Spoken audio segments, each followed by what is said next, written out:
मेरी माँ एक छोटी दुकान चलाती है। उससे जो भी कमाई होती है उससे हमारा गुजारा चलता है। मेरे माँ की एक आँख ना होने की वजह से मैं उनसे नफ़रत करता हूँ, क्योंकि जब भी वो मेरे स्कूल में आती हैं मेरे दोस्त मुझे मेरी माँ की एक आँख है कहकर चिढ़ाने लगते हैं।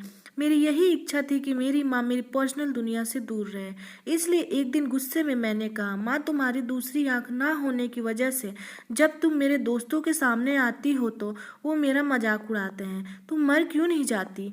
उस समय मुझे थोड़ा बुरा महसूस होने लगा था, लेकिन दूसरी ओर मैं खुश भी था, क्योंकि हर समय मैं जो कहना चाहता था वह मैंने आज कह दिया था। लेकिन ये सब सुनने के बाद मेरी माँ ने मुझे कुछ नहीं कहा, और मुझे भी नहीं लगा कि मैंने उनसे कुछ बुरा और दुख देने वाली बात कही हो।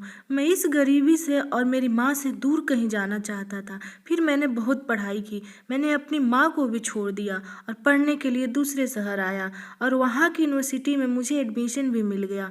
इसके कुछ सालों बाद वहीं मैंने शादी कर ली। मैंने खुद का घर भी खरीद लिया था। फिर मेरे बच्चे भी हो गए थे। अब मैं खुशी से एक सफल इंसान की तरह जी रहा था। मुझे यह जिंदगी बहुत पसंद थी। दिन ब दिन यह खुशी बढ़ती ही जा रही थी। लेकिन एक दिन अचानक मेरी माँ को मैंने अपने दरवाजे पर देखा। तब सभी पूछने लगे कि यह कौन है, तो मुझे कहना पड़ा कि यह मेरी माँ है। तब मुझे ऐसा लगा जैसे मेरी सारी खुशियाँ आकाश से नीचे गिर गई हो। मेरी माँ की एक आँख की डर से मेरी छोटी बेटी भी डर गई थी। तभी मैंने माँ से पूछा, तुम कौन हो? मैं तुम्हें नहीं जानता, मैंने डांटते हुए कहा। तुम्हारी हिम्मत कैसे हुई मेरे घर आने की और मेरी बेटी को डराने की? चली जाओ यहाँ से। इतना सुनने के बाद मेरी माँ ने शांति से मुझे जवाब दिया, ओह मुझे माफ़ करें, शायद मैं गलत जगह पर आ गई। और यह कहकर वह चली गई। मैंने भगवान का शुक्रिया अदा किया कि उन्होंने मुझे नहीं पहचाना। अब मैं शांत महसूस कर रहा था, और मैंने अपने आप से कहा कि अब मैं अपनी पुरानी ज़िंदगी के बारे में कभी सोचना भी नहीं चाहता। कई दिन खुशी से बिताने के बाद एक दिन मेरे पुराने स्कूल से एक लेटर आया। मैंने अपनी पत्नी से झूठ कहा कि मैं बिजनेस ट्रिप पर जा रहा हूँ। मैं पुराने स्कूल को चला गया। उसके बाद मैं अपने पुराने घर में गया। मैंने वहाँ पाया कि मेरी माँ ठंडी फर्श पर गिरी हुई थी।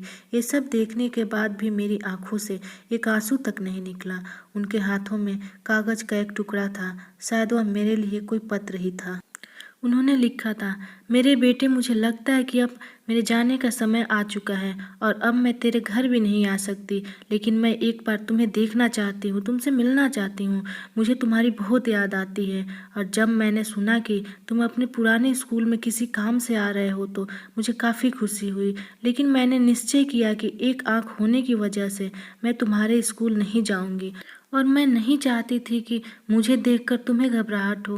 तुम्हें याद होगा कि जब तुम बहुत छोटे थे तब तुम्हारा एक एक्सीडेंट हुआ था और तुमने अपनी एक आँख खो दी थी। एक माँ होने की वजह से मैं तुम्हें एक आँख में बड़ा होता नहीं देख सकती थी, तो मैंने तुम्हें अपनी एक आँख दे दी। और आज मुझे गर्व है कि मेरा बेटा पूरी दुनिया को देख सकता है। तुमने जो कुछ भी किया उससे मैं कभी दुखी नहीं हुई। जितनी भी बार तुमने गुस्सा किया, मैंने अपने आप से कहा कि शायद तुम इसलिए डांटते हो क्योंकि तुम मुझसे बहुत प्यार करते हो। मुझे आज भी वह समय याद है जब तुम छोटे थे, तब हमेशा मेरे आसपास ही रहते थे। मैं तुम्हें बहुत याद करती हूँ। I love you. मेरे लिए तुम ही मेरी दुनिया हो। ये सब पढ़कर मुझे लगा कि मैंने उस इंसान से नफरत की जो पूरी ज़िंदगी मेरे लिए जिया। मुझे अपनी माँ के लिए रोना आ रहा था। अब मुझे अपनी सबसे बड़ी गलती का एहसास हो चुका था। किसी इंसान के अपंगत्व के लिए कभी उससे नफरत ना करें, कभी अपने माता पिता की बेइज्जती ना करें, उनके बलिदानों को कभी ना भूलें। उन्होंने ही हमें ज़िंदगी दी है। उन्होंने एक राजा की तरह ही हमें बड़ा करने की कोशिश की है। वे हमेशा हमें देते रहे हैं और बेहतर से बेहतर देने की कोशिश करते रहे हैं। वे हमारे सपने को पूरा करना चाहते हैं। वे हमेशा हमें सही रास्ता दिखाकर प्रेरित करते हैं। बच्चों के लिए माता पिता अपनी खुशियों का बलिदान देते हैं और बच्चों की सभी गलतियों को माफ़ करते हैं। हमें हमेशा उनका सम्मान करना चाहिए और उन्हें प्यार देना चाहिए। अपना कीमती समय देने के लिए आपको दिल से शुक्रिया। आशा करती हूँ कि ये कहानी आपको पसंद आई होगी। अगर कहानी पसंद आई है तो लाइक, सब्सक्राइब और अपने दोस्तों के साथ शेयर जरूर करें। और इस कहानी पर आपकी क्या राय है हमें कमेंट करके ज़रूर बताएं। मिलते हैं अगली वीडियो के साथ, तब तक के लिए जय हिंद।